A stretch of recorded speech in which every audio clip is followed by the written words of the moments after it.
जय श्री राम। लंका दहन अट्टहास करी गर्जा कपि बढ़ी लाग आकाश। श्री जानकी वल्लभो विजयते श्री गणेशाय नमः। श्री रामचरितमानस पंचम सोपान सुंदरकांड। शांतम शाश्वतम प्रमेय मनघम निर्वाण शांति प्रदम ब्रह्म शंभु फणीन्द्र सेव्य मनीषम वेदांत वेदम विभुम रामाख्यम जगदीश्वरम सुरगुरुम माया मनुष्यम हरिम वंदे अहम करुणाकरम रघुवरम भूचाल चूड़ामणिम। शांत सनातन अप्रमेय प्रमाणों से परे निष्पाप मोक्ष रूप परम शांति देने वाले ब्रह्मा शंभु और शेष जी से निरंतर सेवित वेदांत के द्वारा जानने योग्य सर्वव्यापक देवताओं में सबसे बड़े माया से मनुष्य रूप में दिखने वाले समस्त पापों को हरने वाले करुणा की खान रघुकुल में श्रेष्ठ तथा राजाओं के शिरोमणि राम कहलाने वाले जगदीश्वर की मैं वंदना करता हूँ। नान्या सपिरहा रघुपते हृदय अस्मदीये सत्यम वदामि च भवान खिलांतरात्मा भक्तिम प्रियच्च रघुपुंगव निर्भराम मे कामादि दोष रहितम कुरु मानसम च। हे रघुनाथ जी, मैं सत्य कहता हूँ और फिर आप सबके अंतरात्मा ही हैं, सब जानते ही हैं कि मेरे हृदय में दूसरी कोई इच्छा नहीं है। हे रघुकुल श्रेष्ठ, मुझे अपनी निर्भरा पूर्ण भक्ति दीजिए और मेरे मन को काम आदि दोषों से रहित कीजिए। अतुलित बलधामम हेम श्यामलाभदेहम धनुज वन कृशानुम गानी नाम ग्रण्यम सकल गुण निधानम वानरानाम धीशम रघुपति प्रिय भक्तम वात जातम नमामि। अतुल बल के धाम, सोने के पर्वत सुमेरु के समान कांति युक्त शरीर वाले दैत्य रूपी वन को ध्वंस करने के लिए अग्नि रूप ज्ञानियों में अग्रगण्य संपूर्ण गुणों के निधान वानरों के स्वामी श्री रघुनाथ जी के प्रिय भक्त पवन पुत्र श्री हनुमान जी को मैं प्रणाम करता हूँ। जामवंत के वचन सुहाए सुने हनुमंत हृदय अति भाए तब लगी मोहि पर खेऊ तुम भाई सही दुख कंद मूल फल खाई। जामवान के सुंदर वचन सुनकर हनुमान जी के हृदय को बहुत ही भाए। वे बोले, हे भाई, तुम लोग दुख सहकर कंद मूल फल खाकर तब तक मेरी राह देखना।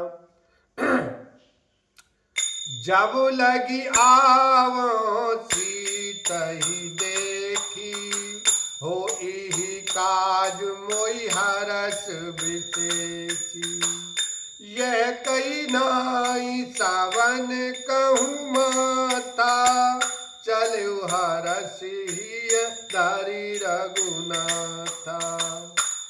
जब तक मैं सीता जी को देखकर लौट ना आऊं काम अवश्य होगा, क्योंकि मुझे बहुत ही हर्ष हो रहा है।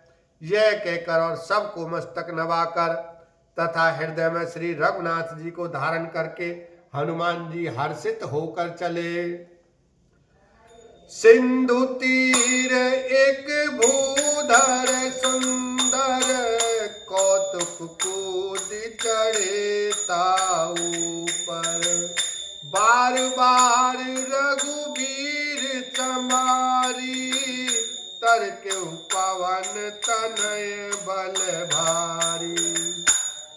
समुद्र के तीर पर एक सुंदर पर्वत था।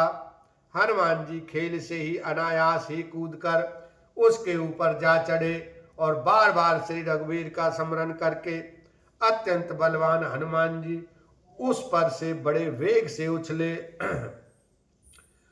जेहि गिरि चरण देई हनुमंता चले सोगा पाताल तुरंता जिमि अमोघ रघुपति करबाना एहि भांति चले हनुमाना। जिस पर्वत पर हनुमान जी पैर रखकर चले, जिस पर से वे उछले, वह तुरंत ही पाताल में धंस गया। जैसे श्री रघुनाथ जी का अमोघ बाण चलता है, उसी तरह हनुमान जी चले। जल निधि रघुपति दूत विचारी तय में नाके होई श्रमहारी। समुद्र ने उन्हें श्री रघुनाथ जी का दूत समझकर मैनाक पर्वत से कहा कि हे मैनाक, तू इनकी थकावट दूर करने वाला हो, अर्थात अपने ऊपर इन्हें विश्राम दे। हनुमान तेई परसा करे पुनि कीन फिर नाम। राम काज कीने बिनु मोहि कहाँ विश्राम। लखन सिया राम जय जय राम। हनुमान जी ने उसे हाथ से छू दिया, फिर प्रणाम करके कहा, भाई श्री रामचंद्र जी का काम किए बिना मुझे विश्राम कहाँ। जात पावन सुत देवन देखा जान कहूँ बल बोधि विशेषा। सुरसा नाम आहिन के माता पठन आई कहीं तेहि बाता। देवताओं ने पवन पुत्र हनुमान जी को जाते हुए देखा। उनकी विशेष बल बुद्धि को जानने के लिए परीक्षार्थ उन्होंने सुरसा नामक सर्पों की माता को भेजा। उसने आकर हनुमान जी से यह बात कही, आज सुरन मोहि दीन आहारा। सुनत बचन कह पवन कुमारा।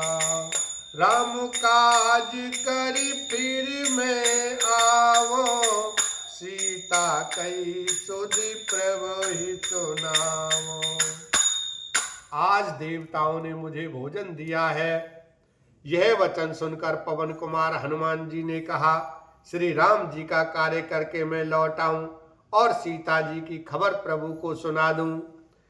तब तब बदन पैठी हूँ आई। सत्य कहूँ मोहि जान दे माई। कवनेहु जतन देई नहीं जाना। ग्रससि न मोहि कहेउ हनुमान। तब मैं आकर तुम्हारे मुंह में घुस जाऊंगा, तुम मुझे खा लेना। हे माता, मैं सत्य कहता हूँ, अभी मुझे जाने दे। जब किसी भी उपाय से उसने जाने नहीं दिया, तब हनुमान जी ने कहा, तो फिर मुझे खा न ले। जो जन भारी तेहि बदन पसारा। कपितन कीन दुगन विस्तारा। सोरह जो जन मुख तेहि थयऊ। तुरत पवन सुत बातिस भयऊ। उसने योजन भर 4 कोस में मुंह फैलाया। तब हनुमान जी ने अपने शरीर को उससे दूना बढ़ा लिया। उसने 16 योजन का मुख किया। हनुमान जी ने तुरंत ही 32 योजन के हो गए। जस जस सुरसा बदन बढ़ावा। तास दून कपि रूप दिखावा। सत जो जन तेहि आनन कीना। अति लघु रूप पवन सुत लीना। जैसे जैसे सुरसा मुख का विस्तार बढ़ाती थी, हनुमान जी उसका दूना रूप दिखलाते थे। उसने 100 योजन 400 कोस का मुख किया। तब हनुमान जी ने बहुत ही छोटा रूप धारण कर लिया। बदन पाइठी पुनि बाहिर आवा। मगा विदाता ही सिरुनावा। मोहि सोरन जेहि लागी पठावा। बुद्धि बल मरम तोर में पावा। और वे उसके मुख में घुसकर तुरंत फिर बाहर निकल आए और उसे सिर नवाकर विदा मांगने लगे। उसने कहा, मैंने तुम्हारे बुद्धि बल का भेद पा लिया, जिसके लिए देवताओं ने मुझे भेजा था। राम काज सब करी हो, तुम बल बुद्धि निधान। आशीष देई गई सो, हर्ष चले हनुमान। लखन सिया राम, जय जय राम। तुम श्री रामचंद्र जी का सब कार्य करोगे, क्योंकि तुम बल बुद्धि के भंडार हो। ये आशीर्वाद देकर वह चली गई। तब हनुमान जी हर्षित होकर चले। निशिचरी एक सिंधु महु रही, करि माया नभ के खग गई। जीव जान तुझे गगन उड़ाई, जल बिलोक तिनके परछाई। एक निश्चरी समुद्र में एक राक्षसी रहती थी। वह माया करके आकाश में उड़ते हुए पक्षियों को पकड़ लेती थी। आकाश में जो जीव जंतु उड़ा करते थे, वह जल में उनकी परछाई देखकर पकड़ लेती थी। बोलो सियावर रामचंद्र की जय, उमापति महादेव की जय। बोलो बजरंग बली की जय।